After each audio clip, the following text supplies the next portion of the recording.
The Princess of Wales at Wimbledon. Who can not be cheered by the Princess of Wales? Not once, but twice. We had to wait 2 weeks, Val. I'm sure you were very excited.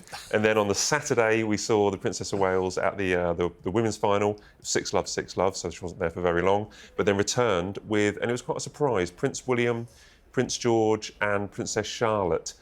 I was quite taken by Prince George. Did you see there was many expressions that Prince George was like? We're used to seeing Prince Louis on the balcony, but I thought Prince George was able to show a bit of his personality this time.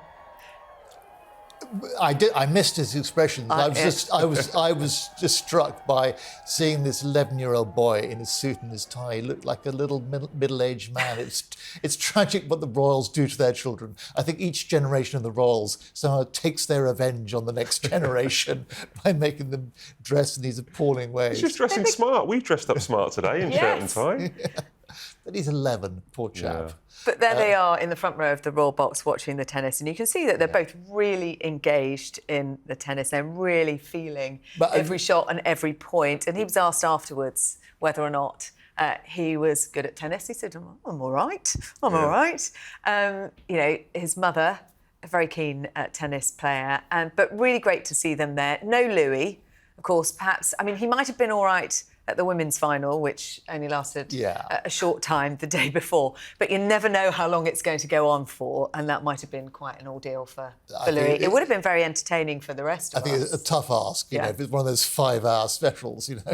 Yeah, and the umpire often saying, quiet, please, to Prince Louis. But when will we see Prince Louis? Any idea when we'll start seeing him at things like Wimbledon?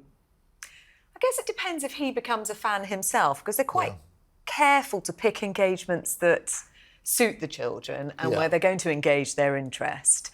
You know, if Louis becomes a big tennis fan, then we might see him there. A couple of years, maybe. Depends what his reaction was when they got home on Sunday night. You know, did he say, why couldn't I be there, or not? He was too busy on the Xbox enjoying himself. They got their signed tennis balls. They made sure that they took one home for Louis as well, so he wasn't left out.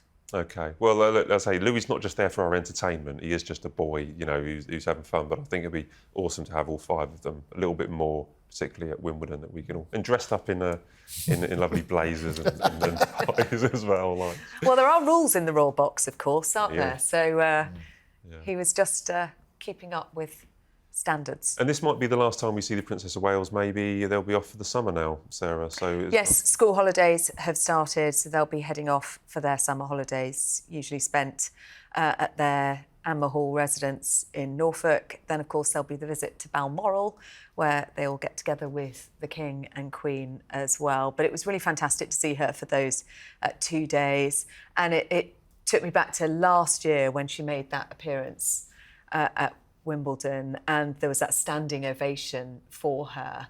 And little Charlotte's face as she looked up in awe at her mother was really quite moving because, you know, it had been a very, very, very tough start to the year for them, and the crowd just were so delighted to see her looking so well. I quite like that bonding. I quite like, so like you talk about the Wimbledon, the Charlotte bonding with her mother at Wimbledon and William bonding with George at football. Yeah. It's quite nice to get a little insight into that. See, I do have a heart. I do enjoy things. Right, guys, we've just got a little bit of time for our quick-fire questions. So take a deep breath. Yep.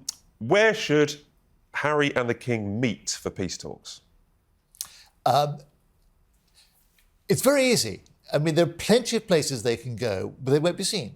Well, not a balcony in the club in London. They could get Highgrove. They could get into Highgrove and no one would spot them. The only difficulty is that, you know, what Harry would feel about that. Would he feel it was Charles's territory? I think he should get over himself. If not, my place is free. They won't be spotted, I can guarantee it.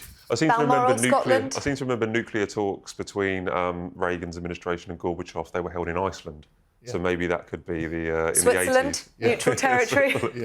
Sorry, I interrupted you. Well, I mean, Sandringham is a no-no because it has all the connotations of the Sandringham summit for Harry. So I think that's definitely out. Buckingham Palace, too many eyes and ears around. Likewise, any of the Clarence House, Kensington Palace. Balmoral could be somewhere that they could be away from it all. The King will be there in September. this summer, potentially, away from prying eyes, has happy memories for them growing up as children.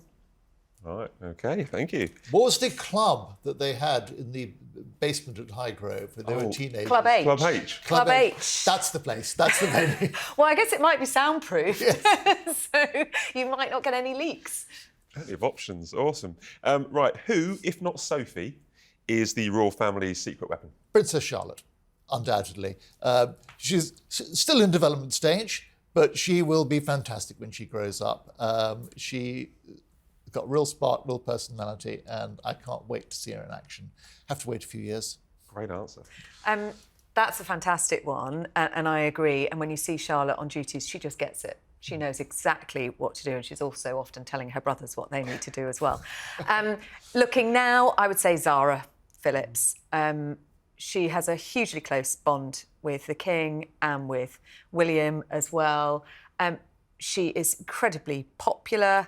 She's really popular in Australia as well. She and Mike spend a lot of time there. I think she's a real asset to them. Of course, she's not a working royal, but we saw her more and more over Ascot Week. I think they could deploy her where they need her with great effect. They've got plenty of secret weapons, haven't they? If you start going into Zara and stuff, that's wonderful. Now, it's Camilla's 78th birthday this week. What would you buy her? I mean, there are so many things, 200 Marlborough Light, a case of Tanqueray gin, but what I think would be the best present would be one of those Harry Potter invisibility cloaks. I'm not sure where you get them. There must be a shop somewhere, but I think Camilla misses her ordinary life, her life as a civilian, as it were, and how fantastic it would be for her to just spend a weekend living like a normal human being. Tom Parker Bowles gave an interview recently and he said, there's this perception that she likes to knock back a gin, but actually she doesn't really drink it. She's more of a red wine kind of lady. I think she was at Battersea Cats and Dogs Home this week and she was very taken with a little Jack Russell cross called Dipsy, maybe a new addition to the family. We've just seen with Molly. Yeah. She has got her hands full with Molly, who's quite spirited and mischievous, I think. But maybe Dipsy as a little friend for Molly. Brilliant. Great ideas. I hope the King's listening before he goes out shopping, because we've just given him some great ideas. Thanks, guys. We've been through a lot, so I really appreciate everything, and it was a lot of fun. Right, that's all we have time for on this week's Royal Exclusive. Thanks so much for watching. Please leave your comments as we do read them. And don't forget to subscribe so that you never miss an episode. See you next week.